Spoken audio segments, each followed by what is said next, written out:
velocity versus time graph. The variation in a velocity with a time for an object moving in a straight line can be represented by a velocity time graph in this graph. Time is represented along the x-axis. Okay, in this graph you can see that time is always represented at a x-axis, and velocity, distance, displacement, whatever these type of factors will be there, it will be represented at a y-axis. Okay, now and the velocity is represented along the y-axis. Okay, from the graph we can see that in a x-axis there is a representation of a time, and in a y-axis there is a representation of a velocity. If the object move at a uniform velocity, the height of its velocity time graph will not change with the time. Okay, if the object is moving at a uniform velocity, what will happen? Height of its velocity time graph will not change with the time. Okay, time के साथ जो होगा वो change होगा नहीं, height जो होगी वो चेंज होगी नहीं. So in graph also you can say that in a uniform motion, if the object is moving with the uniform motion, in which you can see that velocity will not change. Okay, its height जो होगी वो change होगी नहीं. It will be straight line parallel to the x-axis. Okay, and it will be what? Straight line होगी जो क्या होगी? Parallel to the x-axis. x-axis के साथ parallel है ना, देख सकते हो. ए बी वाली लाइन जो जा रही है उसके बारे में बात कर रहे हैं. So from this we can estimate that in a uniform velocity, क्या यूनिफॉर्म वेलोसिटी या यूनिफॉर्म मोशन में वेलोसिटी जो होगी वो क्या होगी? कॉन्स्टेंटली ओवरऑल सेम होगी, और उसकी हाइट जो होगी वो चेंज होगी नहीं. And it will be parallel to the x axis. X axis के साथ वो क्या होगी? पैरेलल होगी. सो अगर हम यूनिफॉर्म मोशन के लिए, अगर object is moving with the uniform motion and उसकी वेलोसिटी जो है उसका और टाइम का बीच में जो ग्राफ हमें ड्रॉ करना है, देन व्हाट विल हैपन कि वो जो होगा वो क्या होगा? तो कि वेलोसिटी वाला जो है वो पूरा पैरेलल होगा किसके साथ? तो कि एक्स एक्सिस के साथ. Figure 8.5 show that the velocity time graph for a car moving with the uniform velocity of a 40 kilometre per our. Okay, car जो है वो कितने 40 किलोमीटर पर आवर की स्पीड से जा रही है, तो उसकी यूनिफॉर्म वेलोसिटी वाला जो ग्राफ जो है वो हमने यहाँ पे ड्रॉ करके देखा. तो क्या हुआ? तो क्या वो जो था वो पैरेलल आया एक्स एक्सिस के साथ. We know that the product of a velocity and a time give displacement of an object moving with the uniform velocity. वो तो हमें पता ही है. क्यों? कैसे? क्योंकि velocity is equal to what? Displacement upon time graph. तो अगर हम डिस्प्लेसमेंट को सब्जेक्ट ऑफ इक्वेशन बनाएं तो क्या होगा? तो क्या वेलोसिटी इनटू टाइम. ओके, तो displacement is equal to what? Velocity into time, which we said as a velocity and time will be in a product. The area enclosed by a velocity time graph and the time axis will be equal to the magnitude of a displacement. क्या होगा? तो कि वो जो होगा वो magnitude of a displacement के लिए होगा. As you can see it, because here you can see that velocity and time are there. Okay, from that we can find out displacement. इससे हम क्या displacement जो है magnitude जो है वो find कर सकते हैं. किसका? displacement का. To know the distance moved by the car between T1 and T2 using figure 8.5, draw a perpendicular from the point corresponding to the time T1 and T2 on the graph. Okay, graph के ऊपर T1 and T2 जो है वो हमें क्या लिख देने का. यहाँ पे देख सकते हैं C यानी T1 कहाँ, D यानी T2 कहाँ.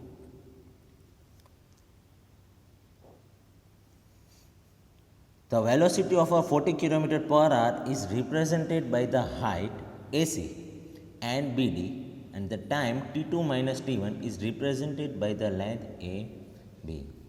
Okay, BD और यहाँ पे देख सकते हो BD जो है वो और AB जो है उसके बारे में कह रहे हैं.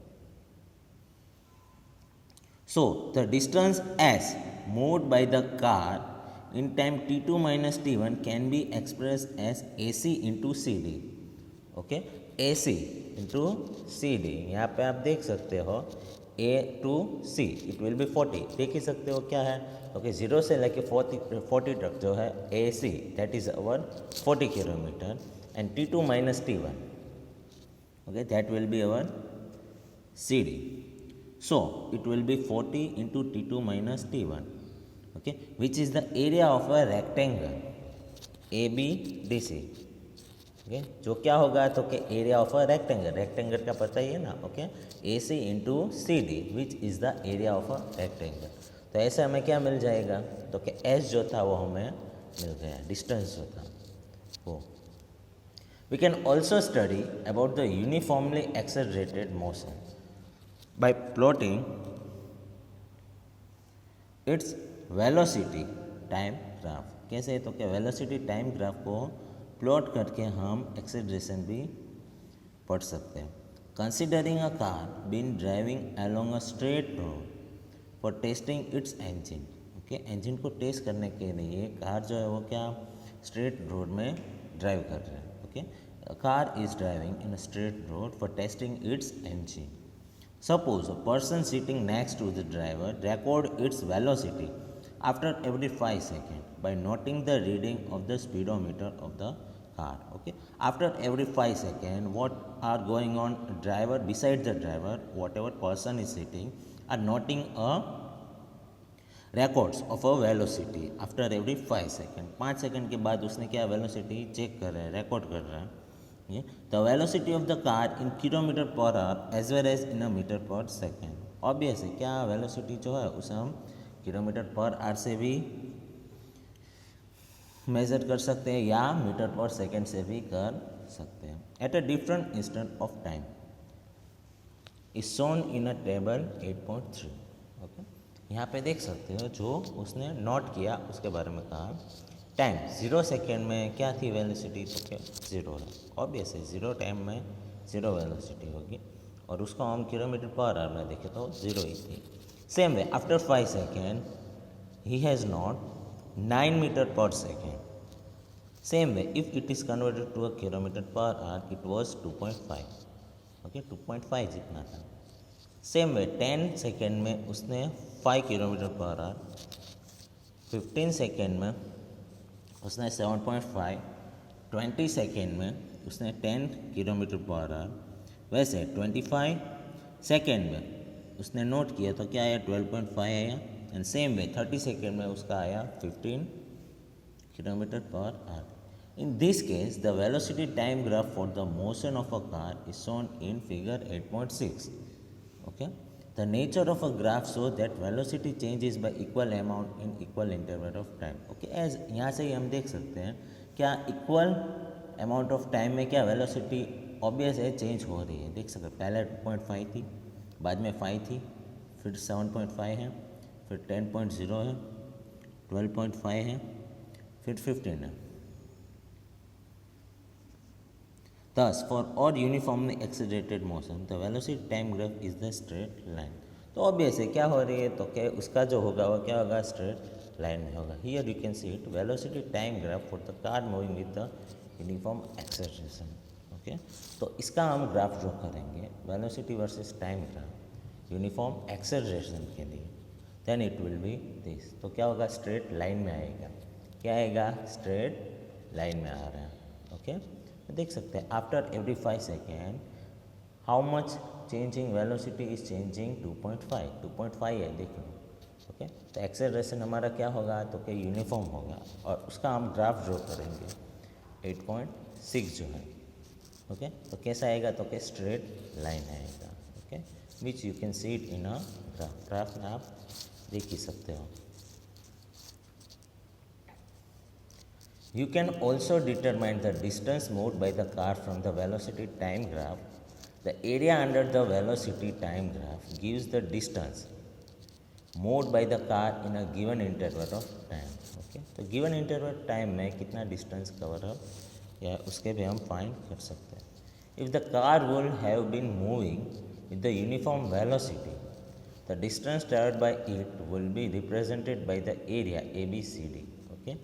क्या हो जाएगा तो कि यूनिफॉर्म वेलोसिटी में जब कार मूविंग कर रही है, okay, at that time distance अगर हमें फाइंड करना है तो कैसे रिप्रेजेंट कर सकते हैं, तो कि area A B C D under the graph figure 8.6 में ए बी सी डी जो है, ओके, उससे हम कर सकते हैं, that is our distance. Okay, जो हमने पहले भी पढ़ा, पहले वाले ग्राफ में पढ़ा ना, that area of a rectangle वाला नहीं पढ़ा था, उसके बारे में कह रहे हैं। तो डिस्टेंस फाइंड करना हो तो A B C D, okay, from this you can find out its distance, okay, at what, up to what distance car is moving, okay, कितने डिस्टेंस तक कार जो है वो मूव की है उसको हम ऐसे मेजर आउट कर सकते हैं। Since the magnitude of the velocity of a car is changing due to acceleration, okay, acceleration के कारण क्या, तो क्या मैग्नीट्यूड ऑफ अ वेलोसिटी जो है वो क्या चेंज कर रही है। The distance S traveled by the car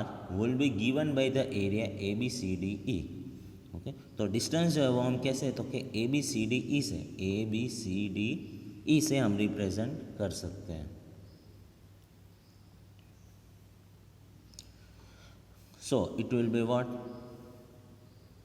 under the velocity time graph that is S is equal to area, okay, तो obvious S is equal to क्या आएगा, तो कि area of a A B C D E, okay, यानी पूरा आ गया A B C D E, okay. तो इसमें आप देख सकते हो एक जो है वो क्या है, तो कि area of a rectangle A B C D and area of a triangle A D E, okay. अगर हमें पूरा डिस्टेंस फाइंड करना है या पूरा एरिया फाइंड करना है, ओके, एरिया अगर हमें फाइंड करना है तो हम इसको दो पार्ट में डिवाइड कर सकते हैं। ए बी सी डी ई जो है वो पूरा एरिया पोर्शन जो है वो हमारा डिस्टेंस के मेज़र करने के लिए है, तो उसका एरिया हमें फाइंड करना हो, अगर हमें ए बी सी डी ई का एरिया फाइंड करना है तो हम उसको दो में डिवाइड कर सकते हैं, ओके। पहला A B C D, okay, that is our rectangle, and दूसरा A E D, okay, that is our triangle. तो दोनों को हम ऐड कर दें तो पूरा आ जाएगा। तो उसी तरह यहाँ पे लिखा है area of rectangle A B C D. अगर हमें पूरा एरिया फाइंड करना है तो पहले हम rectangle A B C D का एरिया फाइंड करेंगे, बाद में हम ए डी ई यानी ट्रायंगल का करेंगे और दोनों को ऐड कर देंगे, ओके। तो वैसे ही area of rectangle A B C D, तो ए बी सी डी के लिए ए बी और बी सी लिख सकते हैं, ओके, क्योंकि area of rectangle is equal to two sides, okay, जो है ए बी वाली और बी सी वाली, plus half A D into D, okay. और ट्राइंगल के लिए क्या होगा,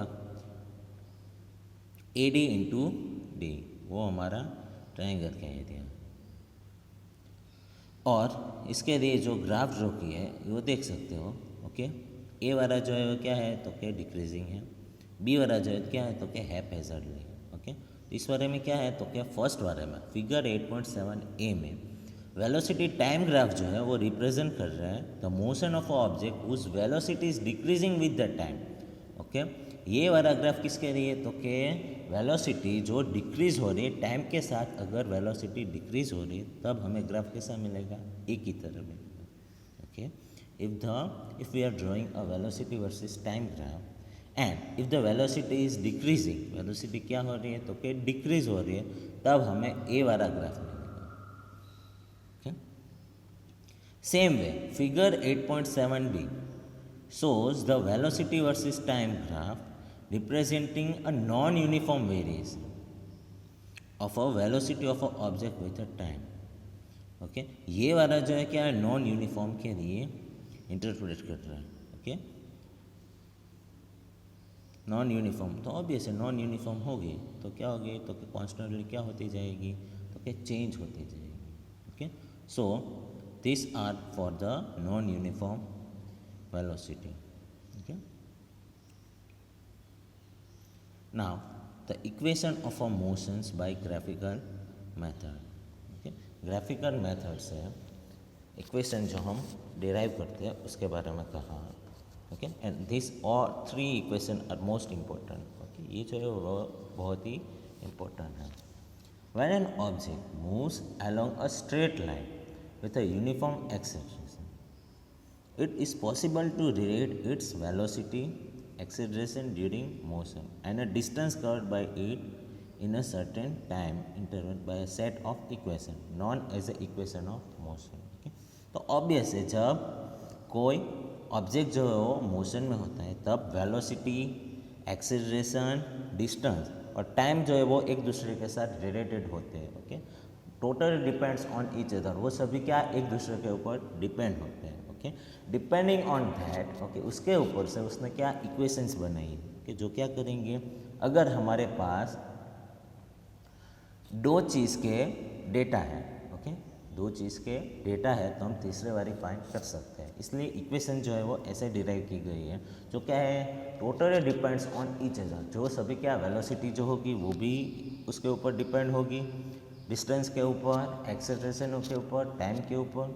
सो from that we can find out each parts. Okay, उससे हम क्या कर सकते हैं, तो क्या वेलोसिटी फाइंड करनी हो तो भी फाइंड कर सकते हैं, एक्सेलरेशन फाइंड करना तो वो भी। Okay, depending on that equation of motion is derive, उसके ऊपर से इक्वेशन ऑफ मोशन डिराइव की गई। There are three such equation, तीन इक्वेशन है। Okay, first are v is equal to U plus A T. Okay, जो क्या है पहली बार तो क्या v is equal to U plus A T, s is equal to U T plus half A T square, and the third one is 2as is equal to V square minus U square.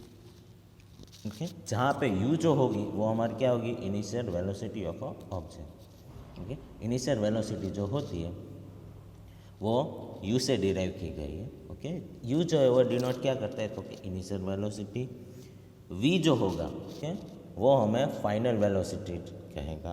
Okay, और a जो है वो acceleration और t जो है वो time. Okay, यहाँ पे दिया ही है। ओके, u जो है वो initial velocity, once again I am repeating, v indicates final velocity, a indicate acceleration, t indicate time. Okay, once again I am repeating three equations. V is equal to u plus at, s is equal to ut plus half at square, 2as is equal to v square minus u square. Okay, where v indicate initial velocity, u indicate u indicate initial velocity, v indicate final velocity, a indicate acceleration, t indicate time. Okay, तो ऐसे derive की गई है। Equation 8.5 describe the velocity time related and equation 8.6 represent the position time related. Okay, 8.5 जो है वो क्या है, तो क्या वेलोसिटी टाइम इंडिकेट कर रहा है, 8.6 जो है वो क्या इंडिकेट कर रहा है, पोजीशन टाइम रिलेटेड, एंड 8.7 जो है वो क्या इंडिकेट कर रहा है, तो क्या पोजीशन एंड वेलोसिटी, पोजीशन और वेलोसिटी डिस्क्राइब कर रहा है 8.7। These three equation can be derived by the graphical methods. Okay, ये जो है वो ग्राफिकल मेथड से डिराइव कर सकते हैं। Equation for the velocity time related, consider the velocity time graph of an object that move under uniform acceleration as shown in a figure 8.8. From this graph you can see that initial velocity of an object is u and then it increase to v। okay, देख सकते हो u से वो लेके कहाँ तक वो increase हुआ, तो क्या v तक हुआ। तो इसमें आप देख सकते हो a जो है वो हमारे क्या है, इनिशियल वेलोसिटी है। ओके, तो उसको हमने u से इंडिकेट कर दिया। e जो है up to e, okay, it is going up to e, तो e जो है वहाँ पे v लिखा है, जो हमारा फाइनल वेलोसिटी होगा। The velocity changes at a uniform rate a। Okay, velocity change होगा कितना यूनिफॉर्म रेट से, तो क्या स्मॉल a से। Perpendicular line B C and B are drawn from the b on the time and the velocity exist respectively. Okay, तो देख सकते हो क्या, तो क्या बी से डी तक और बी से ई तक। ओके, तो इससे हमें क्या मिला, तो क्या हमारा जो था वो टाइम और वेलोसिटी के बारे में दोनों मिल गए। So B D is equal to B C minus C D. Okay, देख ही सकते हो B D is equal to B C minus C D, and the time जो है वो तो पता है। Let us draw A D parallel to O C. Okay, A D जो है okay parallel to O C, उसको हमने पैरेलल क्या ड्रॉ कर दिया है। Now B C is equal to B D plus D C. B C जो है वो क्या है, B D plus D C, वो तो अभी देखा ही है। Okay, so B C is equal to V and O A is equal to U. So वो जो है वो इक्वेशन में हम रखेंगे, तो B C is equal to हमारा क्या है, डी सी। ओके, हमारा वी होगा और ओ ए जो है वो हमारा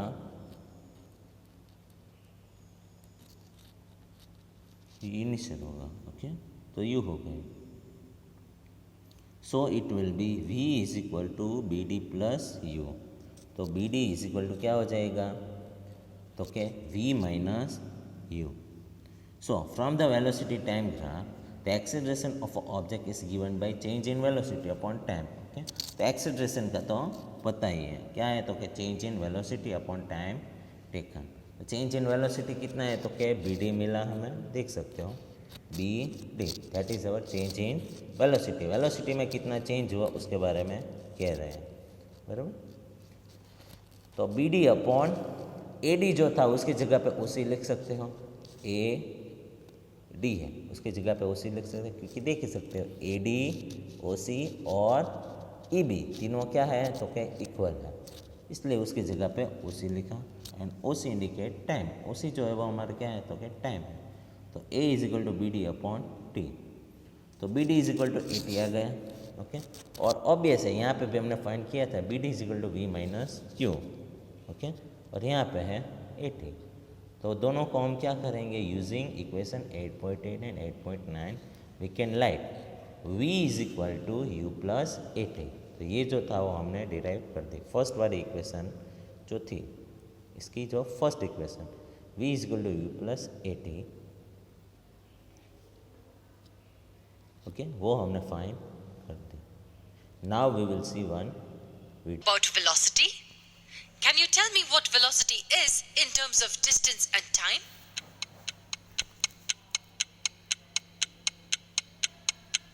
Velocity is the distance covered in given amount of time.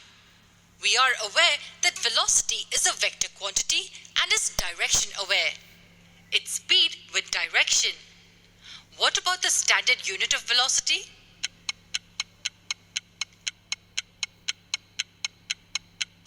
The standard unit for velocity is meters per second. We have also learned that change in velocity is called acceleration, and the standard unit for acceleration is meters per second squared. It is the measure of the change in velocity. So an object moving in a straight line at a constant speed has zero acceleration. Now what we will see is the relation between all these when an object moves along a straight line with uniform acceleration. These are three important equations we come across in physics when we learn about motion. V is equal to u plus at, s is equal to ut plus 1/2 at squared, 2as is equal to v squared minus u squared. We will use u to denote initial velocity, v to denote final velocity, a for acceleration, t for time, and s for displacement or distance. Together, these three are called equations of motion. So when we are provided with certain data and we have to find the missing information, it is very easy to calculate the answer using these three equations. These equations may look very daunting at first, but don't worry about it. The next few tutorials will make it very easy.